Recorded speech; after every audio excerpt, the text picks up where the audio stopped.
Alrighty, we just finished the upper right corner.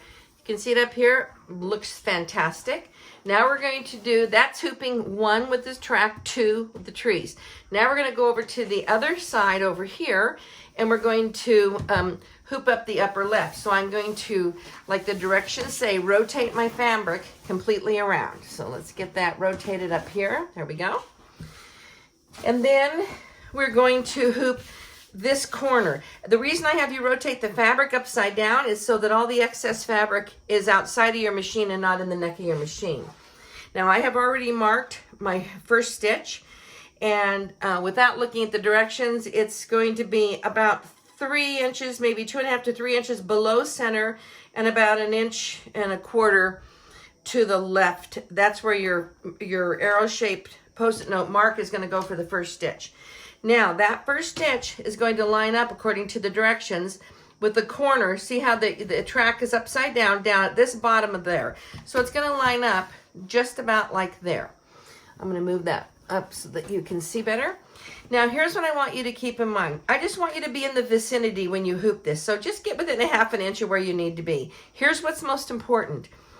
I want you to put the sashing, mine's purple, so I want this purple sashing to be on a horizontal line and then on a vertical line. That's how I know I'm square. I'm going to go by what I sewed as opposed to any lines on here. So I'm going to take off the bottom of that. I'm going to lock it in right here and push that down and see how close we get in here to being where we would like to be. So I'm going to push that inner hoop in. Now remember, if you happen to be on a hoop that's a ratchet hoop, remember to, once you push it in, this ratchet, it closes a little to help you hold the fabric. I don't want it to, so I'm going to squeeze it here and shake, and then I get another 1/2 inch of space down here. So now I'm going to straighten out my fabric and make sure it's exactly where I'd like it to be. I'm going to go this way, and I'm going to pull my fabric down just a little bit.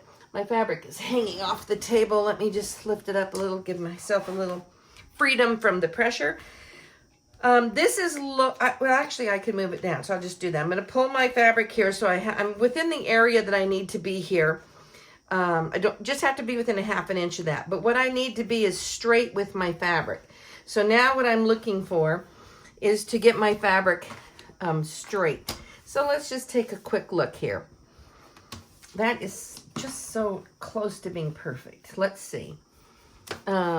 This needs to come over just a tinge that way. Let's see.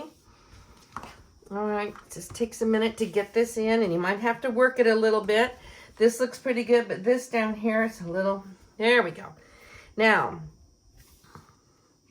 that looks pretty fabulous. I'm gonna hold it in 2 spots, and then I'm going to tighten this up. Okay, so now that I have hooped it straight with my seams are straight. So now when I go to line this up, it's gonna be quite a bit easier. Also, I'm just gonna make one other comment.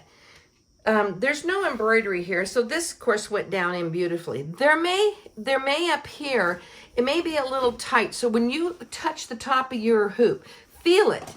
And if you can see, let me push it up here so maybe you can see it.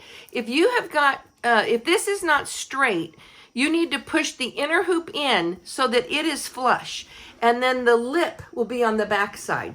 But the front of this, the front should always be flush. That is a great hooping trick when you're doing big hoops especially.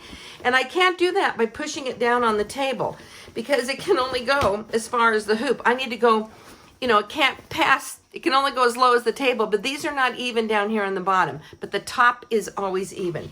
That's perfect hooping. All right, we're gonna take this over and let's go line that up and get this corner sewn out. Okay, we are ready to line up. Hooping number 3, upper left track. This is in the corners folder. And I'm going to drop my needle, and you can see, whoa, I'm very off by 3/8 of an inch. So let's just look at my screen here a second. I'm going to make sure, here's where I want you to be. I want you to be at color number 1 wherever you are. Now, because I'm off so much, I'm going to go to my Move Motif icon, and I'm going to use my multifunction knobs over here and use a zigzag knob first. Move it over to the corner of that railing, up a little and maybe a little bit more over to the corner. Let's check it out. Whoop, nope, down a little. I would say down one click and over one click. Okay, that is exactly at the corner. If you can zoom in on that, you can see that that's right at the corner where I should be. Now, I want to sew without thread. And remember, to do that on my designs, you're going to release your screen here, and you're going to go to your broken thread icon or your advanced icon, depending on whatever machine you're on, how you walk through a design or back up through a design. Let's say you broke your needle or you ran out of bobbin. You use that icon. I'm going to use the top knob only on a Bernina because that allows me to go stitch at a time. The bottom knob takes me about 100 stitches at a time. So I'm going stitch at a time, and I'm going to walk all the way up to the top, all the way up to the very tip top and that is right there. You can see there's I'm right at this point on the screen, the very highest mark. It's over here, way up here. I'm going to drop my needle. Oh, and I am shy. And I will tell you right now, the reason I'm shy is because I did not make this the correct size. This whole inner piece over here, I was 1/4 of an inch short. I'm about 1/4 of an inch short right here too, because I didn't do that correctly. So hopefully you are sewing correctly. Okay, so in order for me to fix it, I'm going to have to elongate my design. And I just want you to look at one other thing. If you look right here, I'm very close to being straight on this, but I'm probably 2 clicks, maybe 3 clicks away, maybe, an eighth of an inch, maybe a 1/16 of an inch widthwise. So I have to change it both, but I don't want to change it proportionately because I need to change the length much more so than the width. Here's how you do it. First of all, I'm going to get out of this screen and I'm going to go back to the beginning of color 1. Easiest way, I go to color 2 and then I go back to color 1. That's the easiest way to get to the first stitch of 1. So now I'm at the first stitch of 1. I'm going to go into my editing pencil because I have to change the dimensions of this design. I'm going to go to the big I for information, which opens up all of my editing tools. I'm going to go to this editing tool right here. Then this is the sizing tool. And by the way, if I back up one, if you go to the question mark and say, hey, what is that guy right there? You're going to see it's the change motif size. So that is your resizing tool right there.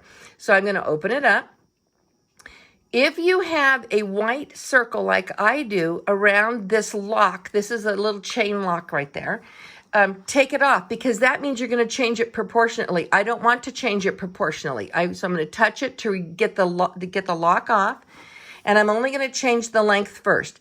So I want to change the length, and on a Bernina, the length is indicated by the straight stitch line going up and down. It's giving you the length. The zigzag gives you the width going left and right. So I'm going to take the length and I'm going to increase it. And you can see it, watch it right here. You can see how it's increasing, but the width is not. And because that was about a good quarter, I think it's maybe 113%. I don't know. Maybe that's too much. I'm going to go find out to see what it is because I don't know till I test it. Touch the big I to release the screen. Go back to color 1. Now, color 1 is not in the right position again, right here, because we've changed the size. So I'm going to go to my Move Motif icon, and I'm going to move that up into position, and that's it right there. Perfect. That's exactly where I want to start. Now I'm going to walk the design and see if it's correct. So I'm going to release the screen. I'm going to go to my broken thread icon, which just allows me to walk through a design but not change its location. And I'm going to take my top knob and I'm going to walk it all the way to the top of this placement line. A little bit more, and it's right there. That's the top. Holy cow! I way overshot. Okay, so much for thinking you know what you're doing. Let's go do it again. Let's go back to the editing. I should take it back to color 1. I like to start back at color 1. Let's go back here, go to the editing icon, which is the big I for information. I'm going to go back in here. Well, 113 was way too much. So now I'm going to bring it down to maybe 100 and I'm going to go with 107 and see what that looks like. Let's go try 107% longer than it was originally, okay? Now I'm going to check my needle, not where I need it. So I'm going to go to my move motif icon and move my needle to the beginning, to the there. That's perfect. That's right at my start position. I'm going to release my screen by touching the little breadcrumb needle. Now I'm going to go back to, I just want to walk through the design. So it's going back to broken thread. Use my top knob. I'm going to walk all the way up to the very last stitch of the placement line at the point. Up a little bit more. Now it's right. Whoops, right. That's the point. Very close, but still too much. But here's something I want you to look at. Look how far off. Zoom in on that, Margot, if you can. Look how far away I am from that. That is, I'm going to say that's maybe 2%. 2 or 3, maybe 3 degrees, you know, if I go to 103% wider. So I need to make it wider and just barely shorter. All right, let's go try it. Wider and just barely shorter. Let's release the screen. Let's go back to the beginning of color 1. And I'm going to go here and I'm going to go to this again. I'm going to make it, instead of 107, I'm going to go to 105. Well, I'm going to leave it right there because I did make it change. So this is like parts of a degree. I'm going to leave it right there. But I'm going to make my width, I'm going to increase it by 3 to 103. 102, 103. I'm going to go try that. 106% longer, 103% wider. I'm just going to go see what that looks like. All right, now my first stitch is just barely high. So I'm going to go to my move motif and move it down just a click. It's right there. That's perfect. Now I'm going to walk my design again. So I'm going to release my screen. I'm going to go back to broken thread because I want to walk through the design. Go all the way up to the last of the verticals, which is right there, the last of the vertical line. And oh, that is exactly where I need it lengthwise. But widthwise, I do need to move this over a little bit widthwise. So not move it, but resize it. So I'm going to have to increase the width. So I'm going to go back to I like to just be at first stitch. So I'm going back to the beginning of stitch 1. Editing pencil, big eye, and I'm going to make it wider. So 103 was not enough. So I'm going to go with the 105. And let's try that. Release the screen by touching the big eye. Go back to first stitch. Drop your needle. My needle needs to now be, I'm going to go moved over this way a little bit.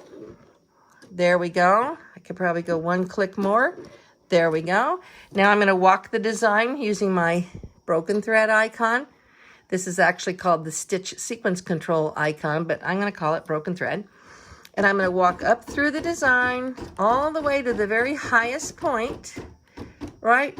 A little bit more right there. Oh, golly, that looks good. Now let's continue to walk it down here.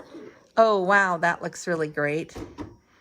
And we go, that's absolutely perfect. So now I have my train track resized to fit this area beautifully. Yay! Okay, I am ready to go. All right.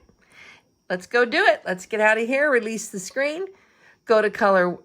Let's go to, well, there's the beginning color 1, which we walked it and it's fine. Now we're moving to color 2. We're going to float our stabilizer, put on the right shade of thread, and we are ready to get that track rolling. All righty. Sounds good. Thank you. All right. You can see that I have finished embroidering this corner. This is my upper left corner. Keep in mind it's upside down. And notice it just embroidered beautifully. Even though I increased the length by, I think it was 107%, and I increased the width to 105%. You really can't tell any difference from the one that was regular. It's such a little amount of difference. And because each of these rails are hand-drawn, none of them are copied and pasted, so it just is, you can't tell. They're not all identical anyway. All right. So now we're going to do the trees that go right here. So I have already marked my first stitch It is about 2 inches, I'm going to say, to the left, and about 1.25 inches above the center of the hoop. That's about where your arrow goes. Make sure you read your directions and you'll see that. Now when I go to line this up, it's going to line up with the very corner railing. So that's the railing right here that's really tightened the corner. It's going to line up with the upper left corner. This is the upper right corner. This is the upper left corner. It's going to line up there, and then it's going to sew down this way. So when I put this on and I point it right there to that upper left corner, it's positioned great. But look down here, what happens is I have a whole section of fabric down here at the bottom that is not even going to be in the hoop, because my, the design, my hoop is so long that it passes the edge of the fabric. So I'm going to keep my arrow positioned the same place left and right on this fabric, and I'm going to just move this up, directly up, and I'll just move the design down. That way I can catch this fabric down here. Now, I just want you to keep in mind, do you see where these trees are? The design is not going to go any further than this. So I have this last 3 inches that's not going to be sewn. So I'm not too worried about that. So I'm just going to get it right in here in this area. So I'm going to be about 2 grids away from my sashing right here. So that's going to be kind of what I'm focusing on. Now right here, I'm very, very close to the edge. So you know what? I'm going to bring that over because I want to have some fabric here too. Because again, it's going to stop right about here. I can see it by this one and by this one where the trees are going to go. So now I've moved this over, so I'm only about a grid away from where my original mark was going to be here, and then I've moved it up quite a bit. So now I've caught fabric here and I've caught fabric down here. So now I'm just going to lift this up, and I'm just going to slide this in as best I can, catching it. Then I'll realign it once I get in here. Oops, just dropped my grid. Okay, let's get this lined up. Again, once I get it in, I'm going to squeeze and shake it so it loosen that up a little bit and give me the ability to move my fabric easier. I'm going to push this back down in and just take a look right here. This fabric needs to just come over, boy, just a tinge, just a skosh right there. That looks pretty great. And let me look at my, gosh, that looks just perfect. All right, so I'm going to leave it right there. I have just barely caught my fabric in right here in this one little, I have caught it, I can see it. I have my fabric caught down here.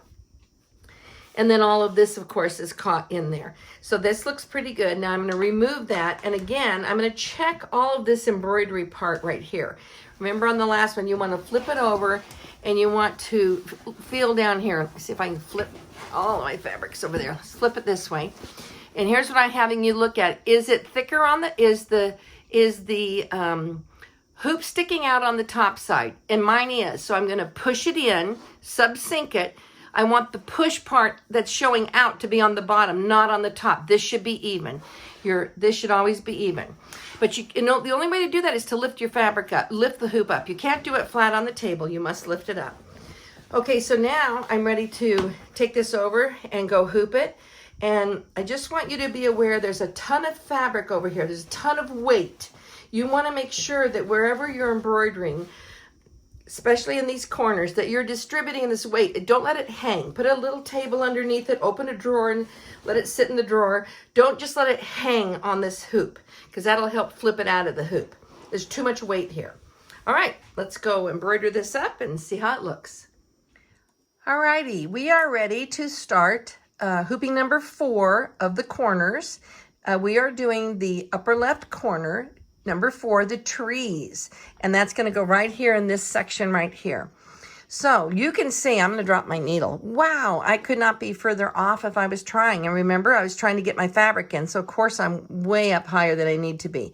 The first stitch should be way down here. This is almost, I'm going to go with almost 3 inches of a difference. But it's very close left and right. It's not perfect, but it's okay.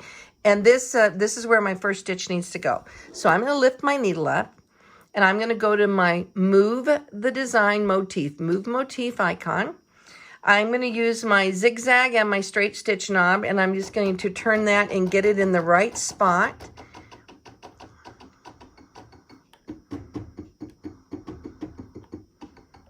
Let's drop that needle. See, we're close. We're not there, but we are pretty close.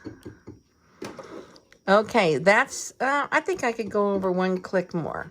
Okay, that's one more click. Okay. All right, now I'm kissing that corner on it. That's where I'd like to be. If you can zoom in, Margot, on that, you can see it's right at the corner of that railing. Okay, let's back out. Now I'm going to walk the line. I need to see if I can sew around it like I'm supposed to with no thread. So here's how you do that.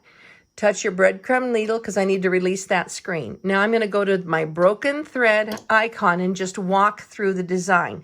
Now I'm going to let you know, all I'm going to do is walk straight down and L it up. So straight down and L up. Now, the only thing I want you to remember is I have resized this design. So I'm going to try and nail as much of it as I possibly can, having resized it.